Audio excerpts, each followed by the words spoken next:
또 10명 가운데 6명이 정치 성향이 다른 사람과는 연애하거나 결혼할 의향이 없다. 모두 그 정치가 국민에게 심어준 증오와 불신 아닐까 하는 생각이 듭니다. 이른바 삼지대라고 부르는 곳에 있다 보니까 적은 비용으로 선거를 치를 수 있도록 그러니까 정상적인 정치, 그것을 개혁신당의 대표가 바로 그 옆에는 허은하 개혁신당 대표님을 소개시켜드립니다. 제가 좀 뒤져봤습니다. 이렇게 네이버 뒤져봤더니 72년생이시더라고요.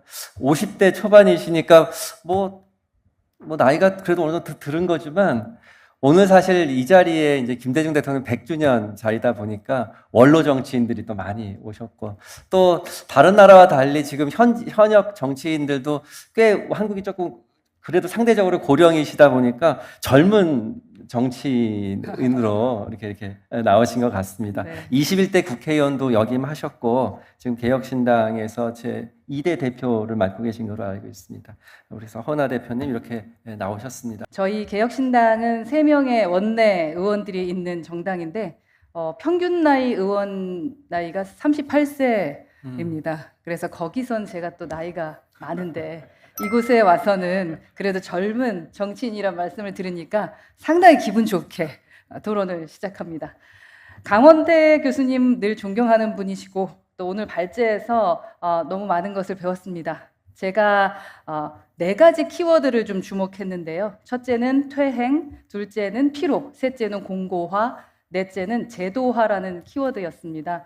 먼저 첫째, 퇴행 같은 경우는 민주주의는 늘 그 오르막길만 올라가는 것이 아니기 때문에 우상향만 하는 것은 아니지 않겠습니까? 그런데 때로 도전의 직면도 하고 또 급격한 내리막길을 걷거나 또 아예 추락하기도 합니다. 근데 다행히 우리나라가 다른 나라에 비해서는 비교적 괜찮은 편이라고 말씀해 주셔서 그 부분도 동의하고 다행이다 싶습니다.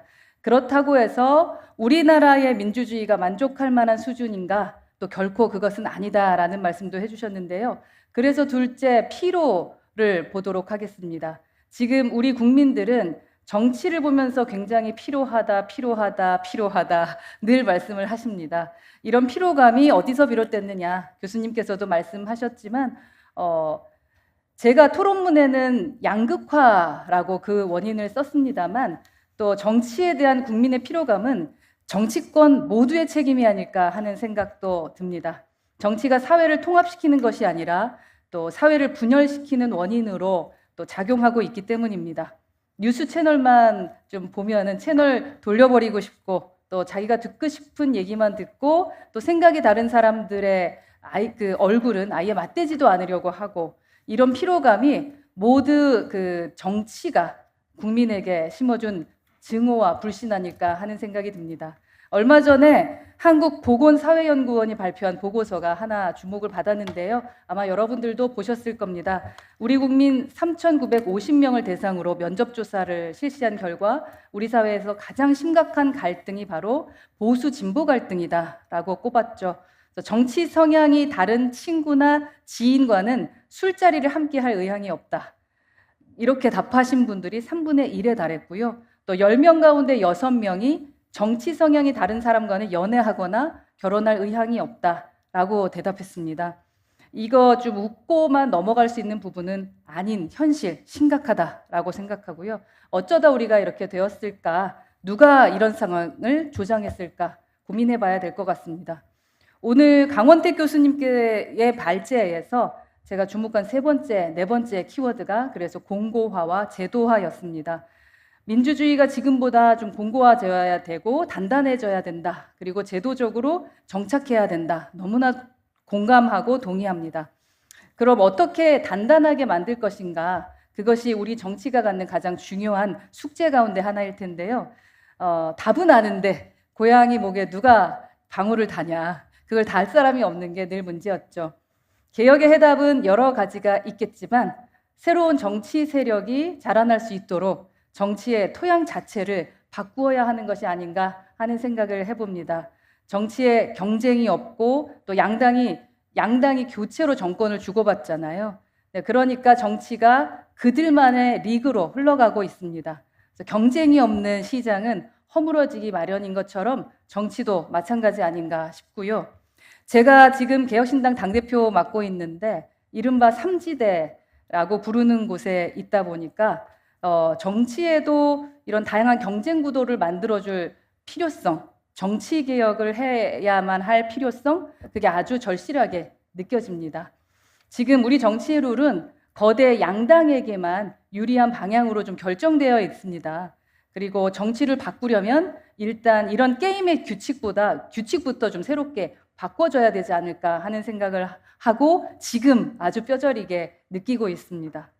무엇보다도 선거 제도를 좀 바꿔야 되지 않을까 하는 생각을 하고 그래서 정치 신인들이 좀 진출할 수 있는 통로를 열어줘야 될 것 같다. 그리고 돈이 안 드는 정치, 적은 비용으로 선거를 치를 수 있도록 좀 선거 공영제, 공명하게 하는 제도도 확실하게 했으면 좋겠다. 저희가 그러한 법안을 발의하기도 했습니다. 정당법도 바꿔야 할 필요성을 개혁신당은 생각합니다. 그래야 개혁신당을 만들고 이끌어가는 과정에서 그 경험에서 느낀 부분은 정당법이 바뀌지 않고서는 상당히 어렵겠다라는 생각을 했는데요. 다양한 정당이 좀 더 쉽게 좀 등록을 할 수 있게 해주고 소수 정당이 원내에 활동할 수 있는 공간을 지금보다 좀 넓게 열어줘야 자신감 있게 도전할 수 있지 않을까. 저는 그것이 제3지대가 사는 길이자 또 거대 양당도 사는 길이자 우리 정치가 사는 길이다. 그리고 우리 국민이 사는 길이다라고 생각을 합니다. 디지털 시대다라고 말은 하는데 아직도 정당법은 종이로 된 입당원서, 기본으로 삼는 법규를 지금 유지하고 있습니다. 저희 정당은 온라인 정당으로 온라인으로 받고 있습니다. 디지털 정당이 이런 탄생할 수 있는 제도, 저 기반과 좀 절차 이런 것들을 만들어 주어야 세상이 바뀌어 나가는 것이 아닌가 하는 생각이 들고요. 그래서 디지털 정당과 관련한 입법 등에 대한 그런 공백을 좀 많이 채워 나가야 될 것 같다라는 생각을 합니다. 오늘 토론회는 김대중 대통령 탄생 100주년을 기념하는 포럼입니다. 그래서 지난 며칠간 저는 좀 다이나믹한 삶을 살았습니다. 8월 15일에는 정부에서 주관하는 광복절 그 경축식에 참석을 했고요. 이틀 후에는 김대중 대통령 서거 15주기 추모식에 다녀왔습니다. 그리고 오늘은 또 이 자리에 있고요. 이 자리가 끝나고 나면 이재명 더불어민주당 대표를 만날 예정입니다. 또 내일은 광주에서 개혁신당 현장 최고위를 엽니다. 좌로 갔다 우로 갔다. 갈팡질팡하면서 일하는 거 아니냐라는 사람들도 있지만 저는 이게 조금 전에 교수님께서 말씀하신 정치 지도자의 타협의 시작점이라고 저는 생각을 합니다. 그래서 정상적인 정치, 그것을 개혁신당의 대표가 하고 있는 것이 아닌가 하면서 자랑도 한번 해봅니다. 표정들이 이럴 땐 박수도 안 치는 거예요. 네, 8.15 사실 경축식에 참석하는 것을 놓고요. 당내에서도 반대하는 좀 의견이 있었지만 저는 제 나름대로의 소신을 지켰습니다. 독립기념관장 임명 문제라든지 또 윤석열 대통령께서 좀 심각한 문제가 있는 것은 분명 사실입니다. 어쨌든 정부에서 주관하는 행사이기 때문에 저는 참석했고요. 그 자리에서 할 말은 하는 것이 정치인으로서의 도리라고 생각해서 저는 그곳에서 대통령께도 한동훈 대표에게도 제가 할 말을 했습니다. 물론 저와 다른 생각을 가진 분들의 의견도 존중합니다. 그래서 김대중 대통령의 여러 면모를 존경합니다만 제가 김대중 대통령의 인생에서 가장 담고 싶은 부분이 바로 원칙을 지켰다라는 점입니다. 그래서 민주주의와 인권 또 사회적 약자를 존중하는 원칙을 간직하고 살아오셨다고 생각하고요. 그것은 제가 추구하는 정치적인 지향점과 일치합니다. 닮고 싶은 정치인 그리고 존경할 수밖에 없는 정치인이라고 생각을 합니다. 그래서 김대중 대통령께서 생전에 하신 말씀 가운데 참 좋은 말씀이 많은데 저는 이 말씀을 참 좋아합니다. 가난은 두려운 것이 아니다. 가장 두려운 것은 가난한 자들이 자신의 가난을 억울하다고 생각하는 것이다. 그러한 사회는 아무리 물질적 성장이 있더라도 건강한 사회라고 할 수 없다. 김대중 대통령 옥중서신에 나오는 대목인데요. 억울한 사람이 없도록 하자는 것, 이것이 제가 살아왔던 제 철학이기도 한데요. 제가 지향하는 정치적 방향과 완전히 일치합니다. 개혁신당 당대표로서 지금 3개월 정도 당을 이끌어오면서 새롭게 깨닫고 결심한 것들이 있습니다. 그 중 하나가 바로 꼰대 레짐을 넥스트 레짐으로 교체해야 한다라는 생각입니다. 지금의 정치 체제를 한마디로 표현을 한다면 여당이든 야당이든 이른바 진보든 보수든 꼰대들이 이끄는 꼰대 레짐, 앙시행 레짐이라는 공통점을 갖고 있다라고 생각하고, 그러니까 정치가 발전하지 못하고 국민 통합을 이루지 못하고 꼰대들의 적대적 공생의 장이 되어가고 있다라고 생각합니다. 꼰대는 나이의 문제가 아닙니다.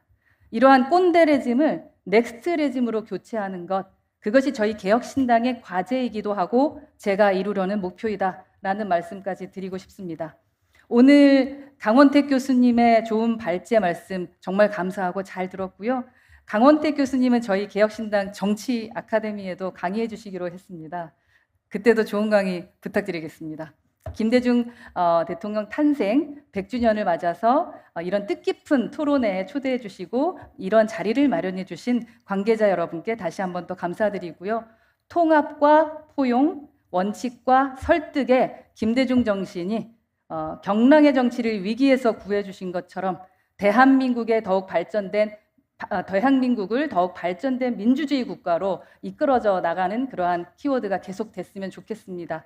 개혁신당 당대표로서 저도 열심히 부지런히 김대중 정신으로 뛰겠습니다. 고맙습니다.